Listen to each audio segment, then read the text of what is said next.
3, 2, go. Hey, what's up, guys? This is another episode of Blaze Talks podcast. Thank you for the support. Today we have another guest who is running a tech magazine, a podcast, and YouTube channel that deals exclusively with tech content. This is one of the hardest niches to maybe specialize in Kenya and maybe in Africa in general. And today he'll be giving us tips on how maybe to run such an organization and things like that. Welcome, Nigel. Thank you for having me. You're running Techspace Africa. Yes. How long have you run Techspace Africa? I've run Techspace Africa since 2020. 2020. Yeah, during the COVID times. That is when I went full time into Techspace Africa. So what prompted you, like, there are so many niches to pursue that are maybe even easier in Kenya. Yeah. There's travel, there's creative writing and all that stuff. What prompted you to maybe go for tech as compared to any other thing that you could have done? So because it's a passion, the most kind of tech I write about is consumer gadgets. Consumer tech. Yeah, so these are things like smartphones, reviews on things like Phones, laptops, yeah. TVs. Yeah, exactly. So Techspace Africa, you've run it from like 2020 since 2020. Yeah. What are like some of the things that you've learned about like the tech space in Kenya and maybe the media space in Kenya in general, and how does it compare maybe to other places? Okay, in Kenya, it's very hard to establish dominance in that people don't want to listen to reviews from the the Kenyan people. They want to look for advice elsewhere. Yeah. Like they think these people are the ones who are producing the smartphones, the gadgets, so their reviews will be better than people what you are doing. Yeah, than what us locals are doing, which I think should change. Maybe it will change, maybe it's changing. It's different from 2020. You can see growth. You can see like with the introduction of TikTok, people are starting to appreciate content that is being made locally by tech reviewers and whatnot. Yeah. So how did you like start out? Because how did you start out? Because there are various barriers of entry. So to review, did you start out like, did you do text or videos first? What came first? I wrote first before I could do any videos. Yeah. So how did that go? So you started off maybe with a simple laptop, and maybe you grew from there. What can you advise maybe someone who wants to maybe venture, maybe to start a media something, maybe a small blog? What do you advise them to do? Okay, so it was during the COVID-19. It was like the beginning, and there was those limitations of travel. I don't know if you remember. Yeah. So I was just at home.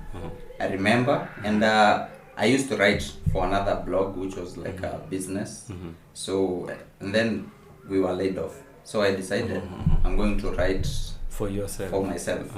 And I remember I hit you up, and you gave me that laptop, that HP laptop. Yeah. So that is where I started with that laptop. Nika sema, let me just review what I have. So I already have a phone. I had bought my own phone, of course, the phone I'm using. So that was the very first review I did. And I just started with, I did not like have a budget and go out and buy review items. I just started with what I have. So if someone is looking to start in anything maybe, and they don't have like a big budget, having a budget is nice. You can just go buy things and review. But if you don't have a budget like me at the time when I was beginning, you can just start with whatever you have. If you have a watch, a smartwatch, if you have a laptop, you can review a laptop.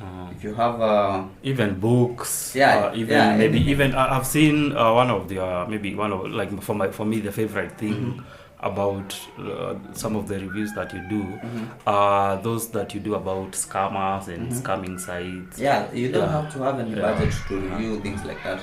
You can just take things that are there and you review like other people's works, and you just review it.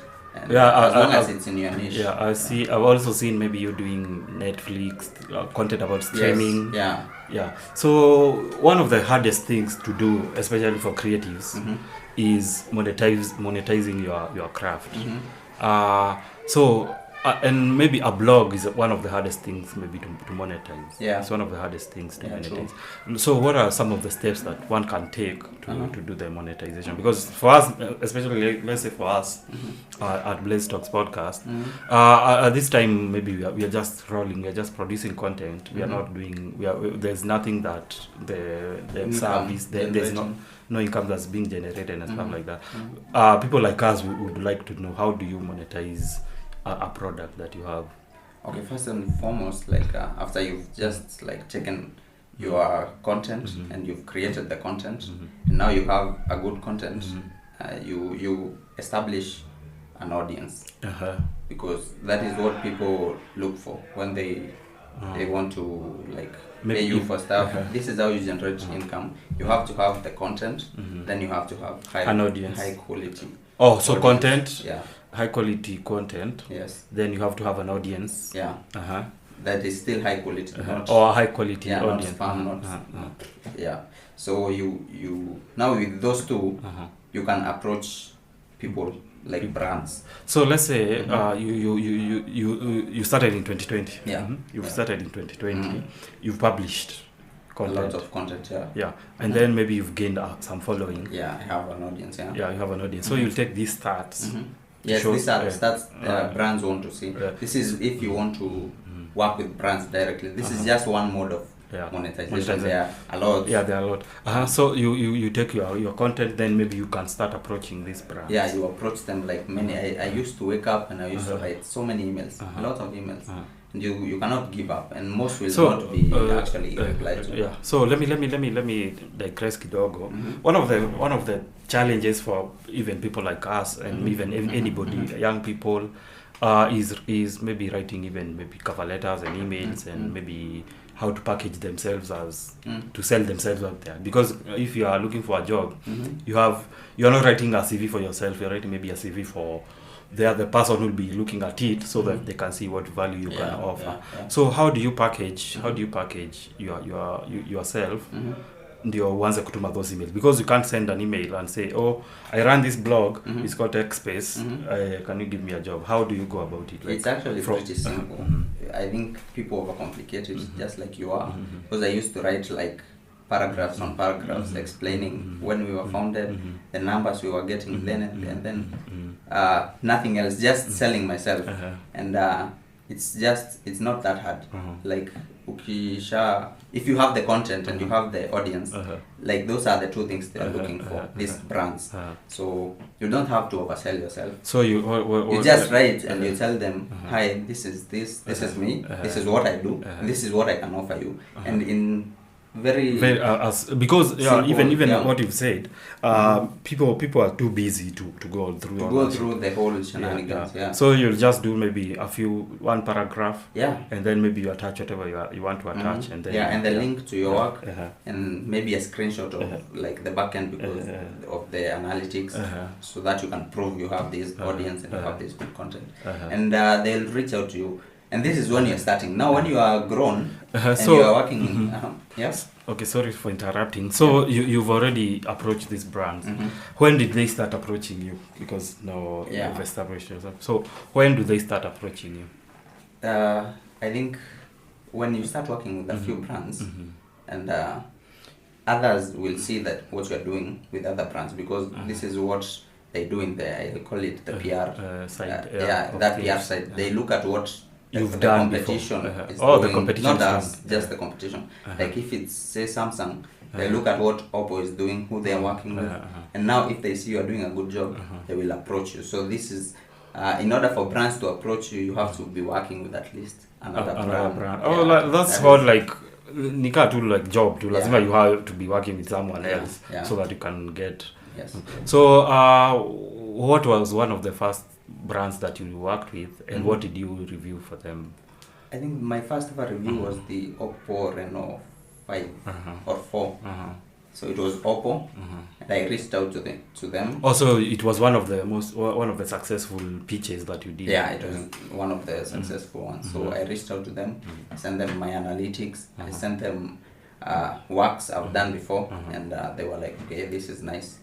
They gave me the deliverables, and then we started working together. Yeah. Oh, that's nice. And we've worked together ever since. Ever since. Yeah. Oh, that's dope. So, what like the migration from maybe now migrating from text-based to maybe, because for, as you had said earlier, like for tech, like people look at tech, they most of the time they don't have time maybe to read.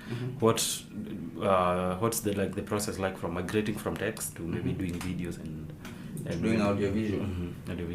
It's been very hard, but I think growth is imminent. You have to do it. Has to happen.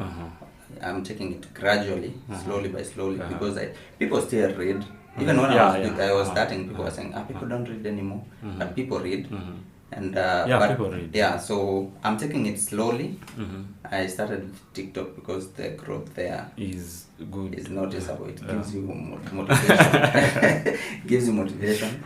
So that is where I'm doing. But I think the future is is audiovisual. Is audiovisual. People don't want to read a lot like they used to. Like in Kitambo, people used to read a lot, and there was no audiovisual. But now, because we have a better way to create content, why not use it? So that is why you migrated from.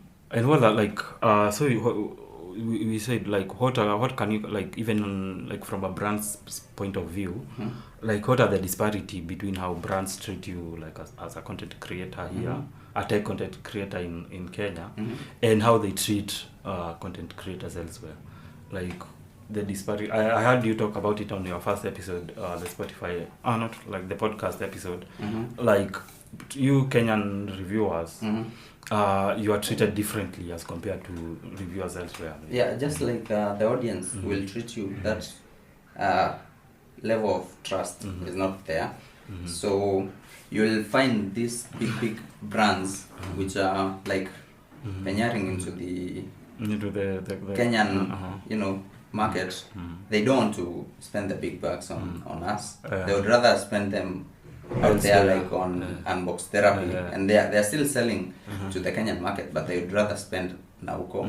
But when it comes to us, they're treating us kind of the level of trust. But I think this comes from the audience. Like if we have a high trust with the audience, and a lot of people are trusting us and reading and viewing our content and using our content to influence their buying decision, this would actually help us, and the brands would also have to trust us now, because they have no other choice, because everyone is reading from us, they have to use us. So, but the brands are now, they work with us. They've become more receptive. Kitambo, I don't think it was working.